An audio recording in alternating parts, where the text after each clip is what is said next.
Mula sa pagiging baby ng Itbulaga, magiging schoolboy na ang bibong si Baste. Excited na rin siya sa magiging baby ni na Bossing Vic Soto at Pauline Luna. Makichika kay Nelson Canlas. Mas madalas nang magpakitang gilas sa pagkanta si Baby Baste sa Itbulaga. Mapapansin ngang mas magaling ng kumanta ang bibong baby ng noontime show. Sa kwento ni Baste, araw-araw daw kasi siyang nagpa-practice ng singing sa bahay.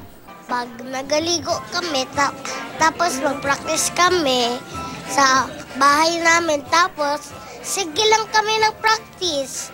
Nagpasample pa ang cute Ibi Kid. O Abby, say dream. Sa darating na June, mag-uumpisa ng mag-aral si Baste. Excited na raw ang bagets, lalo pat marami raw siyang favorite subjects. Siyempre, nakaalalay ang ina ni Baste na si Mami Sheila. Hands-on din daw siya sa mga kailangan ni Baste sa pang-araw-araw. Growing pa po siya, so kailangan may milk pa din, and then yung level ng sugar na intake, ililes lang para din po pagdating ng panahon, hindi po siya mahirapan. Na-excite din daw si Baste nang malaman niyang magkaka-baby na sina Dabber Cats, Bossing Vic Soto at Pauline Luna.